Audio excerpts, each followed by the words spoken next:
नमस्कार, मैं हूं श्वेता मिश्रा अवस्थी और आप देख रहे हैं बिग फाइट लाइव। महाराष्ट्र संकट के अलावा इस वक्त देश की राजनीति पर नजर डाली जाए तो राष्ट्रपति चुनाव की सरगर्मी भी चरम पर है। एनडीए की प्रत्याशी द्रौपदी मुर्मू ने आज नामांकन दाखिल कर दिया है, जिनके लिए खुद मोदी, शाह समेत 8 बड़े दिग्गज प्रस्तावक बने हैं। तो बीजेडी और वाईएसआर के कई नेता भी इस दौरान मौजूद रहे, जबकि विपक्ष के प्रत्याशी यशवंत सिन्हा 27 जून को नामांकन भरेंगे। देखना होगा कि उनके नामांकन के दौरान कितने दिग्गज साथ रहेंगे। लेकिन क्या ये सिर्फ राष्ट्रपति चुनाव है या फिर 2024 की तैयारी शुरू कर दी गई है? क्योंकि अगर मुर्मू जीती, जिसके लिए ज्यादा चांसेस हालांकि बताए जा रहे हैं जीत के, तो ये पहला मौका होगा जब कोई आदिवासी देश का राष्ट्रपति बनेगा। साथ ही प्रतिभा पाटिल के बाद दूसरी महिला होंगी जो राष्ट्रपति बनेंगी। अगर देश में जातिगत आंकड़ों की बात करें तो कई राज्यों की सीटों पर आदिवासी वोटर्स निर्णायक हैं। मुर्मू जीती तो देश के करीब 9% अनुसूचित जनजाति के वोटर्स के बीच संदेश जाएगा। साथ ही महिलाओं में भी द्रौपदी मुर्मू के नाम से सकारात्मक संदेश गया है। अगले 2 सालों में 18 राज्यों में चुनाव होने हैं और इन राज्यों की 350 से ज्यादा सीटों पर मुर्मू फैक्टर नजर आ सकता है। इसके अलावा वोटों के गणित में पास होने के लिए मान मनोबल का दौर भी चल रहा है, यानी कि मुर्मू को राष्ट्रपति चुनाव के लिए प्रत्याशी घोषित करना कूटनीति है या राजनीति। आज बात इसी खास मुद्दे पर।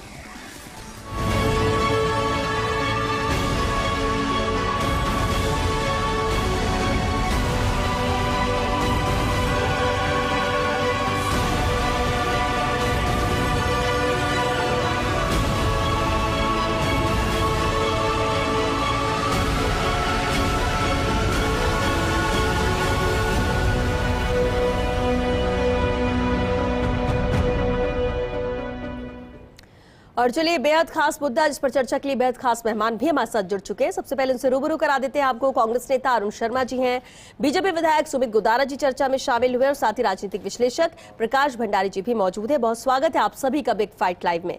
प्रकाश भंडारी जी, आपसे शुरुआत करते हैं। जैसा कि हमारे डिबेट का टाइटल ये कि रायसीना हिल्स की जिस तरह से दौड़ है, ये रेस है, 2 कैंडिडेट आमने सामने है, लेकिन ये जो फैसला लिया गया खासतौर से द्रौपदी मुर्मू को उम्मीदवार के तौर पर लाकर, कूटनीति है या राजनीति है? देखिए, श्रीमती मुर्मू का तो नामांकन हुआ है आज। बहुत अच्छी बात है कि वो इस तबके से आती हैं, वो वर्षों से, कई सदियों से, कई शताब्दियों। प्रकाश जी, बिल्कुल आपके पास वापस लौटेंगे। थोड़ा सा शायद आवाज में कुछ दिक्कत आ रही है। लेकिन अरुण शर्मा जी, आप लोगों ने कैंडिडेट सामने खड़ा किया और कैंडिडेट भी मजबूत कैंडिडेट है, ठीक है, लेकिन जिस तरह से नजर आ रहा है कि आप लोग कह रहे थे कि विपक्ष एकजुट रहेगा, एक साथ रहेगा, लेकिन विपक्ष से भी समर्थन है द्रौपदी मुर्मू को लेकर। ऐसे में विपक्ष का स्टैंड क्या नजर आ रहा है अभी तक? देखिए श्वेता, जैसा आपका टाइटल भी सजेस्ट कर रहा है, ये जो राष्ट्रपति का चुनाव है, यूँ तो देश का सर्वोच्च पद है ये, लेकिन इसमें, इस चुनाव में राजनीति भी शामिल है, कूटनीति भी शामिल है। टेक्निकली तौर पे देखें तो जो एनडीए की सरकार है उसको बहुमत से थोड़ा कम उसका कॉलेजियम है, लेकिन ऐसी पूरी संभावना है कि उनको ये वोट मिल जाएंगे। लेकिन राष्ट्रपति के चुनाव जैसी चीज़ में कई चीज़ें बहुत सांकेतिक होती हैं, चाहे उनका व्यवहारिक प्रतिनिधित्व हो पाता है या नहीं। अब ये सांकेतिक ही है कि आपने एक आदिवासी महिला को अपना कैंडिडेट बनाया, इसलिए नहीं, नॉट नेसेसरली कि आप आदिवासियों का उत्थान करना चाहते हैं या आप उनका बहुत ध्यान रखते हैं। सिर्फ कूटनीति इसलिए कहेंगे कि जैसे उड़ीसा के वोट हैं, बीजेडी अनाउंस्ड एलाइज नहीं है इनका, लेकिन अब बीजू पटनायक को ये इनको सहयोग करना ही पड़ेगा। ऐसे ही कुछ आदिवासी इलाके और हैं देश में जहां इस बात को उठाया जा सकता है। असली मुद्दा तो यह है कितना कल्याण आदिवासी समुदाय का कौन सी पार्टी ने किया है या करने के विचार है, क्या योजना है? राष्ट्रपति भी तो नहीं बनाया, और अगर ऐसे में बनाया जा रहा है, कैंडिडेट ऐसे चुना गया है, तो उम्मीद तो आदिवासी भी करेंगे और किया भी जाएगा काम। आपको ऐसा नहीं लगता है? अगेन मैं यही कहूंगा कि ये कितना व्यवहारिक होता है। बहुत अच्छी बात है कि एक ऐसे तबके से कैंडिडेट लिया गया है जो थोड़ा सा पीछे चलता है बाकी के समाज से, उसको आगे लाने की जिम्मेदारी राष्ट्र की है, तो वो तो ठीक है। लेकिन जैसे मैंने कहा कि एक बहुत क्लियर नियत और नीतियां होनी चाहिए कि आप इस समुदाय के लिए क्या करना चाहते हैं। रही बात विपक्ष के कैंडिडेट की, यशवंत सिन्हा के तौर पे मेरे ख्याल में एक बेहद मजबूत कैंडिडेट रखा गया है सामने। प्रशासनिक अधिकारी थे, बड़ी अच्छी सेवाएं रही उनकी, फिर राजनीति में भी आए, भारत के वित्त मंत्री भी रहे हैं वो, और कुछ मतभेद, बेसिक मतभेद के बाद बीजेपी से अलग हो गए वो, क्योंकि उनको भी लगा कि ये जो प्योर हिंदुत्व का मामला है जिसमें विकास को इग्नोर किया जा रहा है, वो उनको सूट नहीं किया। और लेकिन काफ़ी जानकार, समझदार, पढ़े लिखे कैंडिडेट हैं वो।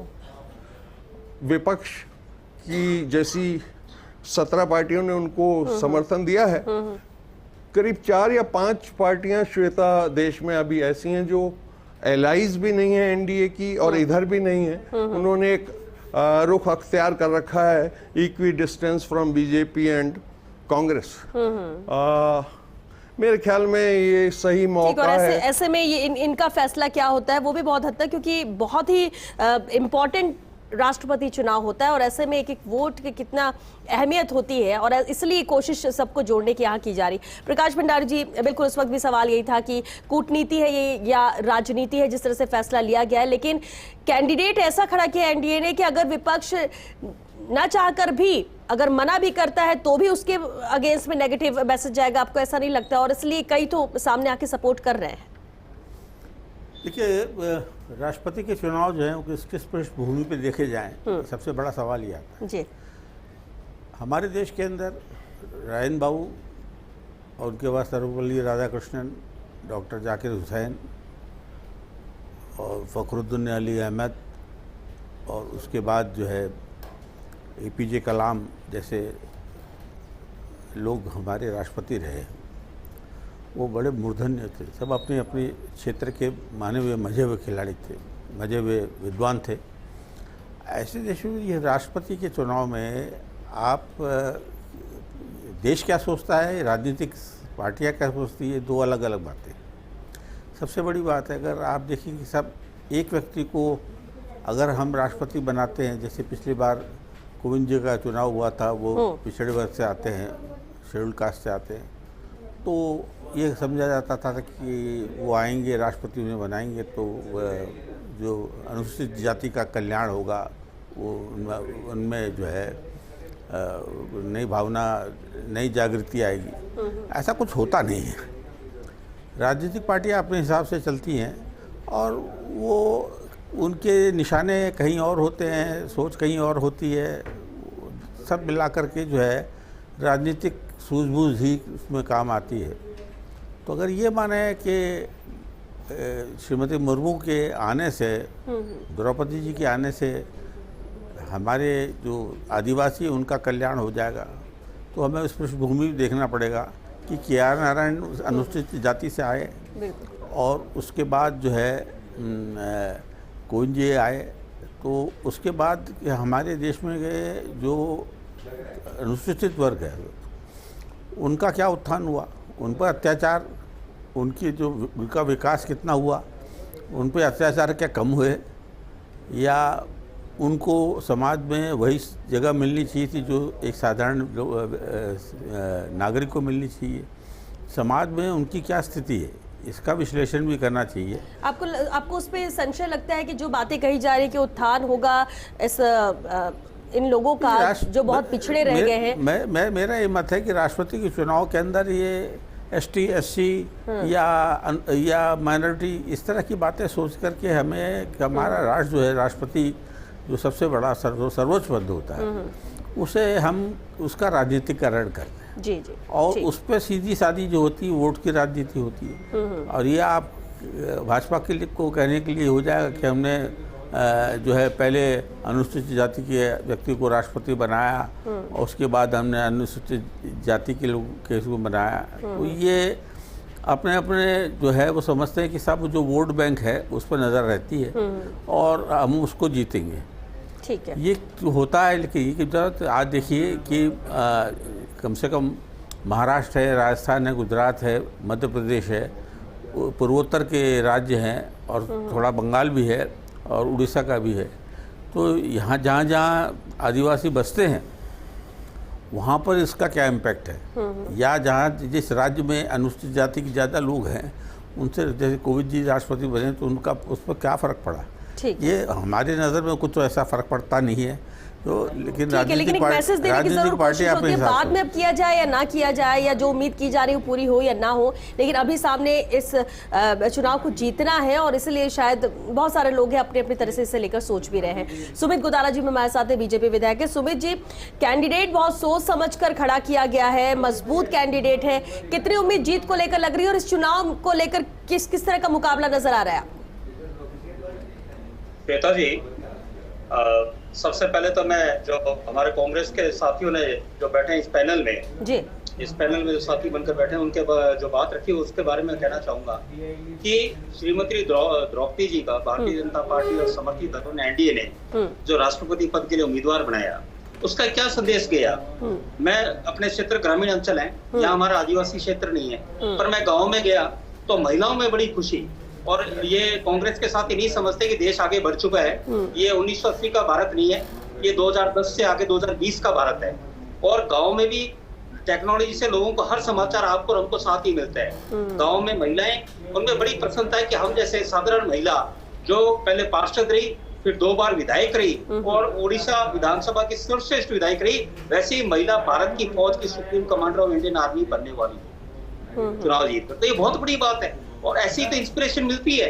और कैसे इंस्पिरेशन मिलती है, आप श्रीमती द्रौपदी जी को देखिए, आप पहले रामनाथ जी कोविंद जी को देखिए, साधारण घर में वो जन्म लेकर जिन बरसात के दिनों में झोंपड़ियां से पानी गिरता था, वैसे व्यक्ति आज पढ़ लिख कर देश के राष्ट्रपति पद तक पहुंचे। चाहे अब्दुल कलाम जी रामेश्वरम की गलियों में मछुआरे परिवार में जन्म लेकर मिसाइल मैन और देश के राष्ट्रपति पहुंचे। ऐसी तो देश में इंस्पिरेशन बनती है युवाओं में, और बिल्कुल इंस्पिरेशन बनती है। बिल्कुल अहम बात कह रहे हैं सुमित जी की, इसी तरह से इंस्पिरेशन आती है और देखकर होता है। लेकिन दूसरी तरफ ये कहा जा रहा है कि राजनीतिक तौर पर भी इसे अपने फायदे के तौर पर देखा जाता है और बाद में उस वर्ग का उत्थान हो या ना हो उसकी उम्मीद ज्यादा नहीं की जानी चाहिए। श्वेता जी, आपका मैं इस बात पे कॉन्ट्रोडिक्ट हो कि क्यों नहीं होता उत्थान। आज इंस्पिरेशन किसी क्षेत्र से कोई व्यक्ति आगे जाता है, आज कोई हमारे, मैं आपको विपक्ष का कहना है ये, विपक्ष का कहना है ये, बिल्कुल है। मैं बता रहा हूँ आपको, एक लड़का कोई लड़की आईएएस बनती है तो कितने लोगों में बच्चों प्रेरणा मिलती है। एक ग्राम से कोई टीचर निकलता है, उसको देखकर कितने प्रेरणा मिलती है। यही तो है, तो पूरे भारत में प्रेरणा मिलेगी। एक महिला यहाँ तक पहुंची है, वो प्रेसिडेंट बनेगी तो कितना उन लोगों में inspiration, not only Adivasi, not only ST अनुसूचित जनजाति, बल्कि पूरे भारत की महिलाओं। बिल्कुल सुमित जी, उम्मीद तो होती है लेकिन कहीं ना कहीं साथ साथ संशय भी रहता है। कुछ कहना चाह रहे प्रकाश जी भी इस पर? हाँ, प्रकाश भंडारी जी। देखिए, ये कहना जब रामचंद्र जी कोविंद जी का चयन किया गया भाजपा ने और उनको राष्ट्रपति बनाया गया, तो पूरे जैसे ऐसा लगा कि जो अनुसूचित जाति के लोग हैं वो सिर्फ उत्तर भारत में ही रहते हैं, दक्षिण की तरफ जो है नजर ही नहीं दौड़ाई गई। दक्षिण के अंदर जो है अनुसूचित जाति के लोग बड़े बड़े पद पे गए, जज भी बने हैं, हाई कोर्ट के जज बने हैं, सुप्रीम कोर्ट तक पहुँचे हैं, बड़े साइंटिस्ट रहे हैं, डॉक्टर रहे हैं, और उनकी तरफ नज़र नहीं गई। और आपने जो देखा वो सिर्फ उत्तर भारत के अनुसूचित जाति की तरफ झांका। दक्षिण के जो अनुसूचित जाति के लोग हैं वो बड़े बड़े विद्वान भी हुए हैं, आज भी बड़े पदों पर हैं, और वकील भी हैं अच्छे, और जज भी बने हैं, और वैज्ञानिक भी रहे हैं, डॉक्टर भी रहे हैं, सभी क्षेत्रों में उनका दखल रहा है। लेकिन दक्षिण में कुछ आपने देखा ही नहीं। आपने खाली उत्तर भारत का ही कोई जो है अनुसूचित जाति का आदमी आपको पसंद आया, तो दक्षिण की तरफ भी झांकना चाहिए। दक्षिण बहुत बड़ा है और वहाँ के लोग जिस तरह से हमारी वर्ण व्यवस्था जो है उसमें वो सिर्फ उत्तर भारत में ही नहीं है, वो पूर्वोत्तर में वही है, पूर्व में भी वही है, पश्चिम में भी वही है, दक्षिण में भी वही है। तो हमें दक्षिण में भी तलाश किया जाना चाहिए था। और आप इसकी मैं कह रहा हूँ कि जो पूर्वोत्तर है, पूर्वोत्तर के अंदर जो ट्राइबल्स हैं उसमें भी बड़े बड़े विद्वान हैं, वहाँ भी बड़े बड़े पढ़े लिखे लोग हैं, विद्वान लोग हैं, बड़े ओहदे पे बैठे हुए हैं, उनकी तरफ नज़र नहीं गई। तो ये आपका जो सोच है कि उड़ीसा के अंदर हालांकि बीजेडी की सरकार है और आपको बताऊँ कि वहाँ पर तो नवीन पटनायक का भी नाम चला था, लेकिन उसके बाद जो चयन किया गया वहाँ वो ये हुआ कि श्रीमती मुर्मू का चयन बहुत अच्छी बात है, लेकिन बहुत ज़्यादा प्रभाव पड़ता है इससे आदिवासियों के अंदर उत्थान हो जाएगा, उनमें कोई नया कोई मतलब विकास का कोई संचार होगा उस क्षेत्र में, ये बात जरा पसंद में नहीं आती। ठीक है अरुण शर्मा जी, क्योंकि कुछ विपक्षी पार्टियां साफ तौर पर समर्थन दे रही हैं कि नहीं कैंडिडेट भी अच्छा है और हम साथ जाएंगे एनडीए की द्रौपदी मुर्मू को वोट राष्ट्रपति चुनाव में दिया जाए या देंगे वो पार्टी, अभी भी कितनी उम्मीद विपक्ष लगा के रखा है? क्या जो अभी साथ है आप लोग की या जो उनके अगेंस्ट में और जो यशवंत सिन्हा के साथ है वो साथ रहेंगे तब तक? देखिए श्वेता, एक तो प्रजातंत्र में कॉन्टेस्ट तो मस्ट है, एक चुनाव की प्रक्रिया होती है और इसलिए मेरे ख्याल में भारतीय इतिहास में शायद 2 या 3 बार ऐसा हुआ है जब राष्ट्रपति निर्विरोध निर्वाचित हुए हों। हालांकि वो आदर्श स्थिति है कि राष्ट्रपति जैसे पद में ये सहमति बनाई जानी चाहिए थी, उसका कोई बहुत गंभीर प्रयास नहीं किए गए। एक आध दिन एक घोषणा हुई राजनाथ सिंह जी अप्रोच करेंगे, पर मुझे नहीं लगता किसी भी प्रभावी ढंग से उन्होंने किसी भी विपक्षी दल को अप्रोच किया हो। खैर वो शैली भी नहीं रही है। पिछले 8 साल में विपक्ष को जितना सम्मान इस सरकार ने दिया है वो जग जाहिर है। लेकिन मैं ये कह रहा हूँ कि विपक्ष जरूर लामबंद नहीं, अगर मैथमेटिकली देखा जाए तो अगर 49% वर्सेस 51% हो तो एनडीए को मार्जिनली कम वोट हैं उसके पास, लेकिन क्योंकि विपक्ष बटा हुआ है इसमें कोई शक नहीं है। हालांकि ये 17 पार्टियां एकजुट हुई हैं, लेकिन इसको एक बड़े पर्सपेक्टिव में देखना चाहिए। ये एक मौका है।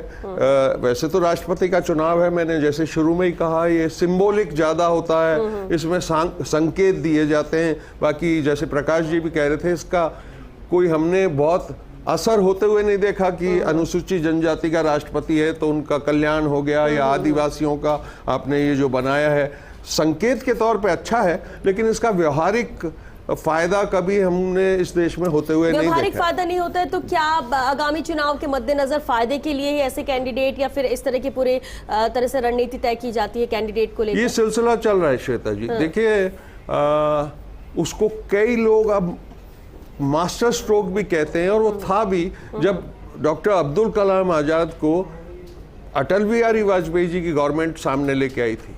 बहुत बढ़िया बात थी, उसका कोई विरोध था ही नहीं, विरोध हो भी नहीं सकता। इतना काबिल कैंडिडेचर वो लाए और जिसकी उम्मीद नहीं थी, जिस तरीके की सोच है हिंदुओं को विभाजित करने की और हिंदुत्व जगाने की, लेकिन वो बहुत ही शानदार कैंडिडेट लाए और उसका कोई विरोध होने का सवाल ही नहीं। एक बहुत ही आदर्श व्यक्तित्व राष्ट्रपति रहा और उनने साबित किया कि वो बहुत अच्छे राष्ट्रपति रहे।